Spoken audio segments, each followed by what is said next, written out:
Bismillahirrahmanirrahim. Assalamualaikum warahmatullahi wabarakatuh. Perkenalkan, nama saya Najwa Tusufa, NIM 123400002 dari Prodi PGMI, akan menyampaikan sedikit materi dari mata kuliah Akhlak Tasawuf dengan tema Tasawuf Falsafi yang diampu oleh Bukun Fuaidah Latifah MSI.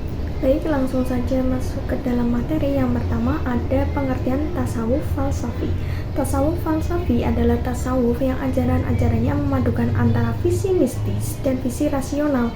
Berbeda dengan tasawuf akhlaki dan tasawuf falsafi yang menggunakan terminologi filosofis dalam mengungkapkannya. Terminologi falsafi tersebut berasal dari macam-macam ajaran filsafat yang telah memengaruhi tokohnya. Berikut ini beberapa tokoh dari tasawuf falsafi. Yang pertama ada Ibnu Arabi, bernama lengkap Muhammad bin Ali bin Ahmad bin Abdullah at-Ta'i al-Haytami, lahir di Murcia, Andalusia Tenggara, Spanyol tahun 560 Masehi.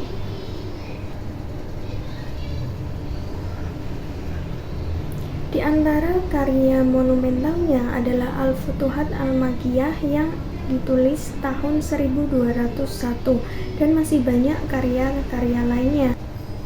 Baik, yang kedua ada Al-Jili, bernama lengkap Abdul Karim bin Ibrahim Al-Jili, lahir pada tahun 1365 Masehi di Jilan, sebuah provinsi di sebelah selatan Kaspi, dan wafat pada tahun 1417 Masehi. Berikutnya tokoh yang ketiga ada Ibnu Sab'in, bernama lengkap Abdul Haq Ibnu Ibrahim Muhammad Ibnu Nasir. Ia dilahirkan pada tahun 614 Hijriah di kawasan Murcia. Ajaran tasawuf falsafi lebih mengarah pada teori-teori yang rumit dan memerlukan pemahaman yang lebih mendalam dan mengedepankan akal mereka, serta ajarannya memadukan antara visi mistis dan rasional. Adapun yang termasuk kategori ajaran tasawuf falsafi adalah yang pertama ada fana dan baqo, yakni lenyapnya kesadaran dan kekal. Yang kedua ada ittihad, yaitu persatuan antara manusia dengan Tuhan. Dan yang ketiga ada hulul, yaitu penyatuan sifat ketuhanan dengan sifat kemanusiaan. Yang keempat ada wahdat al-wujud, yaitu alam dan Allah adalah sesuatu yang satu. Yang kelima ada isyraq, yaitu pancaran cahaya atau iluminasi. Yang pertama ada fana dan baqo. Dari segi bahasa, fana berarti hilangnya wujud suatu. Fana berbeda dengan fasad atau rusak. Fana artinya tidak tampaknya sesuatu, sedangkan al-fasad atau rusak adalah berubahnya sesuatu kepada sesuatu yang lain. Bagi Sufi, fana mempunyai banyak pengertian. Misalnya, diartikan sebagai keadaan moral yang luhur. Sebagai definisi yang mereka berikan, yaitu fananya sifat jiwa atau sirnanya sifat-sifat yang tercela. Kemudian, sebagai akibat dari fana adalah baqo. Secara harfiah, baqo berarti kekal, sedangkan menurut yang dimaksud para Sufi, baqo adalah kekalnya sifat-sifat terpuji dan sifat-sifat Tuhan dalam diri manusia.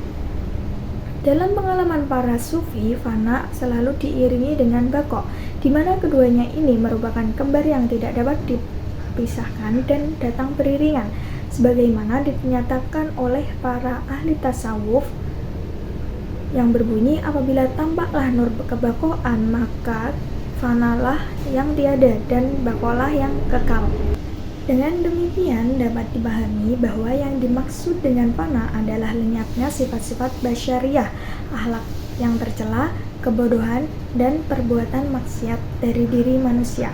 Sedangkan baqo adalah kekalnya sifat-sifat ketuhanan, akhlak terpuji, ilmu pengetahuan, dan kebersihan diri dari dosa dan maksiat.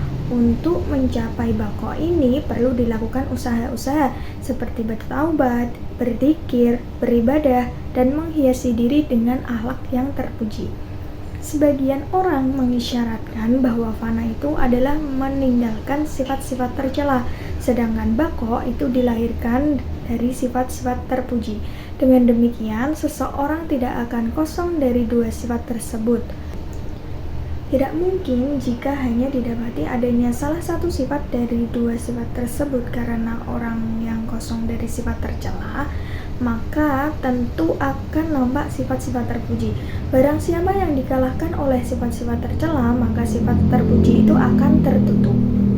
Kategori yang kedua ada ittihad, yaitu apabila seorang sufi telah berada dalam keadaan fana, maka pada saat itu ia telah dapat menyatu dengan Tuhan, sehingga wujudiyahnya kekal atau al-baqa. Di dalam perpaduan itu, ia menemukan hakikat jati dirinya sebagai manusia yang berasal dari Tuhan.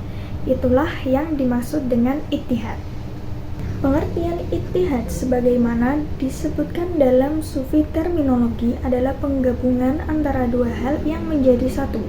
Ittihad merupakan doktrin yang menyimpang di mana di dalamnya terdapat proses pemaksaan antara dua ekstensi. Kata ini berasal dari kata wahad atau wahdah yang berarti satu atau tunggal. Jadi ittihad artinya bersatunya manusia dengan Tuhan. Dengan demikian, dalam baqo dan fana sejalan dengan pendapat Mustafa Zahrin yang mengatakan fana dan baqo tidak dapat dipisahkan dengan pembicaraan paham ittihad. Dalam ajaran ittihad sebagai salah satu metode tasawuf sebagaimana dikatakan oleh Al-Baidawi yang berbunyi, yang dilihat hanya satu wujud. Sungguh pun sebenarnya yang ada dua wujud yang terpisah dari yang lain. Karena yang dilihat dan yang dirasakan hanya satu wujud, maka dalam ittihad ini bisa terjadi pertukaran peranan antara yang mencintai atau manusia dengan yang dicintai atau Tuhan, atau tegasnya antara sufi dan Tuhan. Kategori yang ketiga yaitu adalah hulul. Secara harfiah, hulul berarti Tuhan mengambil tempat dalam tubuh manusia tertentu, yaitu manusia yang telah dapat melenyapkan sifat-sifat kemanusiaannya melalui fana. Menurut keterangan Abu Nasr al-Tusi dalam Al-Lumah sebagaimana dikutip Harun Nasution adalah paham yang mengatakan bahwa Tuhan memilih tubuh-tubuh manusia tertentu untuk mengambil tempat di dalamnya setelah sifat-sifat kemanusiaan dalam tubuh itu dilenyapkan, di mana sebelum Tuhan menjadikan makhluk, ia melihat dirinya sendiri, lalu Allah melihat pada zatnya sendiri, dan ia pun cinta pada zatnya sendiri, dan cinta inilah yang menjadi sebab wujud dan sebab dari banyaknya ini. Al-Halaj berkesimpulan bahwa dalam diri manusia terdapat sifat ketuhanan atau lahud, dan dalam diri Tuhan terdapat sifat ketuhanan atau nasud. Jika sifat ketuhanan pada diri manusia menyatu dengan sifat kemanusiaan pada diri Tuhan, maka terjadilah hulul. Penjelasan ini bermaksud bahwa al-hulul dapat dikatakan sebagai suatu tahap di mana manusia dan Tuhan menyatu secara rohaniah. Dalam hal ini, hulul pada hakikatnya istilah lain dari al-ittihad sebagaimana telah dijelaskan tadi. Tujuan dari hulul adalah ketuhanan menjelma dalam diri manusia, dan hal ini terjadi pada saat kebatinan seorang manusia telah suci bersih dalam menempuh perjalanan hidup kebatinan. Demikian juga dengan manusia, meskipun sifat kemanusiaan dan demikian juga dengan manusia mempunyai sifat kemanusiaan atau nasud dan mempunyai sifat ketuhanan atau lahud dalam dirinya. Paham Al-Halaj ini dapat dilihat dari tafsirannya mengenai kejadian Adam dalam Al-Quran surat Al-Baqarah ayat 34, yang artinya, dan ingatlah ketika kami berfirman kepada para malaikat, sujudlah kamu kepada Adam, maka sujudlah mereka kecuali iblis. Ia enggan dan takabur, dan ia termasuk golongan orang-orang kafir. Surat Al-Baqarah ayat 34. Allah memberikan perintah kepada malaikat untuk bersujud kepada Adam karena pada diri Adam Allah menjelma sebagaimana dia menjelma, atau al-hulul dalam diri Isa. Allah Subhanahu wa taala menjelma dalam diri Adam berarti Allah menjadikan Adam sesuai dengan bentuknya. Dengan adanya paham ini dapat berpangkal pada hadis yang berpengaruh besar bagi kaum sufi yang berbunyi, sesungguhnya Allah menciptakan Adam sesuai dengan bentuknya atau bentuk Allah. Banyak para ulama yang berbeda pendapat tentang hakikat ajaran hulul al-halaj. Al-Taftazani telah berusaha menyimpulkan bahwa hululnya al-halaj bersifat majazi, tidak dalam pengertian yang sesungguhnya. Paham hulul al-halaj menurut At-Taftazani merupakan perkembangan dan bentuk lain dari paham ittihad yang diajarkan oleh Abu Yazid. Sebenarnya antara ittihad dan hulul terdapat perbedaan. Dalam ittihad, diri Abu Yazid hancur dan yang ada hanya Allah. Sedangkan dalam hululnya al-halaj itu tidak hancur. Dalam paham ittihad, yang dilihatnya hanya satu wujud, sedangkan dalam paham hulul ada dua wujud, tetapi bersatu dalam satu tubuh. Baik, yang keempat ada wahdat al-wujud, adalah ungkapan yang terdiri dari dua kata, yaitu wahdat dan al-wujud. Wahdat artinya sendiri, tunggal atau kesatuan, sedangkan al-wujud artinya ada. Dengan demikian, wahdat al-wujud berarti kesatuan yang wujud. Kata wahdah selanjutnya digunakan untuk arti yang bermacam-macam. Di kalangan ulama klasik, ada yang mengartikan wahdah sebagai sesuatu yang zatnya tidak dapat dibagi-bagi pada bagian yang lebih kecil. Selain itu, kata al-wahdah digunakan pula oleh para ahli filsafat dan sufistik sebagai suatu kesatuan antara materi dan roh, substansi atau hakikat dan forma atau bentuk, antara yang tampak atau lahir dan yang batin atau tidak tampak, antara alam dan Allah, karena alam dari segi hakikatnya qadim dan berasal dari Tuhan. Wahdat al-wujud mempunyai pengertian secara awam, yaitu bersatunya Tuhan dengan manusia yang telah mencapai hakiki atau dipercaya telah suci. Pengertian sebenarnya adalah merupakan penggambaran bahwa Tuhanlah yang menciptakan alam semesta dan seisinya. Dialah Sang Kholik, Dialah yang telah menciptakan manusia, Dialah Tuhan, dan kita adalah bayangannya. Dari pengertian yang hampir sama, terdapat pula kepercayaan selain wahdatul wujud, yaitu wahdatul syuhud, yaitu kita dan semuanya adalah bagian dari zat Tuhan. Wahdatul wujud sebenarnya adalah suatu ilmu yang tidak disebarluaskan kepada orang awam. Sekalipun demikian, para walilah yang mencetuskan hal tersebut, karena sangat dikhawatirkan apabila ilmu wahdatul wujud disebarluaskan akan menimbulkan fitnah dan orang awam akan salah menerimanya. Wali yang mencetuskan tersebut contohnya adalah Al-Halaj dan Ibnu Arabi. Meskipun demikian, para wali tersebut tidak pernah mengatakan dirinya adalah Tuhan, dan mereka tetap dikenal sebagai ulama alim. Syekh Sa'id Fuad berkata, adapun usul menurut golongan sufi yang berpaham wahdatul wujud adalah pendohiran bahwa wujud kita adalah ain wujud Tuhan. Maka ini adalah suatu pendohiran ittihad wujud kita dengan wujud Tuhan. Adapun wusul menurut golongan sufi yang berakidah Ahlussunnah wal Jamaah ialah yang beriktikad dengan kefakiran makhluk kepada Tuhan. Dalam masa yang sama mengekalkan wujud kita berlainan dengan wujud Tuhan, namun tiada ittihad dalam Ahlussunnah. Kategori yang kelima ada isyraq. Kata isyraq dalam bahasa Arab berarti sama dengan iluminasi dan sekaligus juga cahaya pertama pada saat pagi hari, seperti cahayanya dari timur, atau dalam bahasa Arab itu syarq. Tegasnya, isyraqi berkaitan dengan kebenaran atau cahaya yang umumnya digunakan sebagai lambang kekuatan, kebahagiaan, keterangan, ketenangan, dan lain-lain yang membahagiakan. Lawannya adalah kegelapan yang dijadikan lambang keburukan, kesusahan, kerendahan, dan semua yang membuat manusia menderita.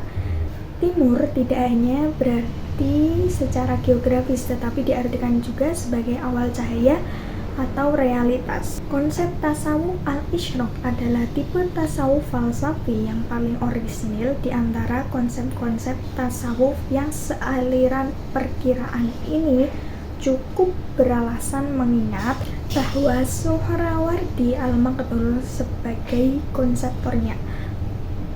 Al-isyraq berarti bersinar atau memancarkan cahaya. dan nampaknya searti dengan al-kasyf. Akan tetapi bila dilihat pada inti ajaran ini, maka al-isyraq lebih tepat diartikan penyinaran atau iluminasi. Menurut Suhrawardi, sumber dari segala yang ada ialah cahaya yang mutlak. Ia disebut dengan Nurul Anwar, mirip matahari. Tokoh aliran Isyraq adalah Syihabuddin Yahya bin Hafiz Suhrawardi. Sejak kecil ia telah belajar agama dan menghafal Al-Quran, kemudian belajar di Marogoh, berguru dengan Imam Mahyuddin Al-Jili. Dilanjutkan dengan belajar kepada Ziharuddin Al-Ori di Asfahan, dan diteruskan dengan belajar kepada Al-Mardini. Manfaat tasawuf falsafi yaitu dalam konteks kehidupan berbangsa dan bernegara saat ini, di mana budaya dan gaya kehidupan masyarakat semakin hedonis dan materialistik, tasawuf tentu sangat relevan untuk diterapkan. Konsep dan jalan tasawuf, termasuk tasawuf falsafi, mengajarkan umat tentang banyak hal. Di antaranya, tasawuf falsafi mengajarkan tentang pentingnya moderasi dan keseimbangan. Seorang sufi Nashari berhasil menyeimbangkan antara kekuatan rasionalitas dan spiritualitas, antara akal dan hati, antara lelaku amali dan pandangan falsafi.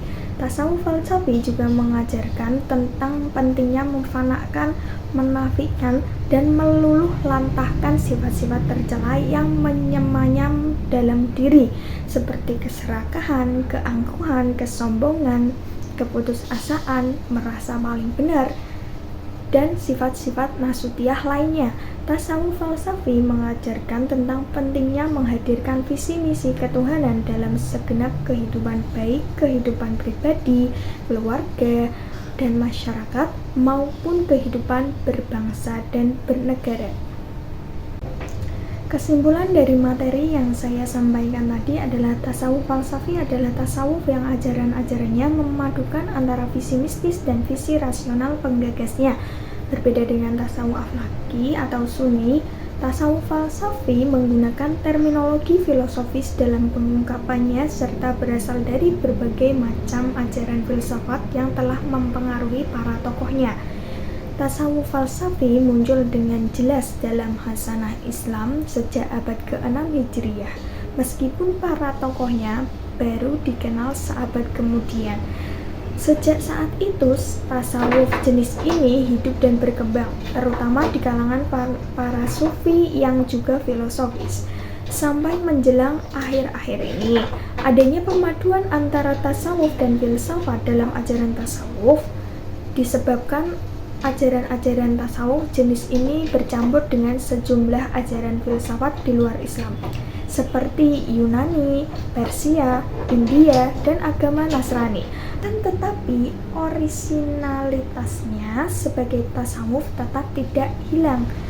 Ciri umum tasawuf falsafi adalah ajarannya yang samar-samar akibat banyaknya istilah khusus yang hanya dapat dipahami oleh mereka yang memahami ajaran tasawuf jenis ini.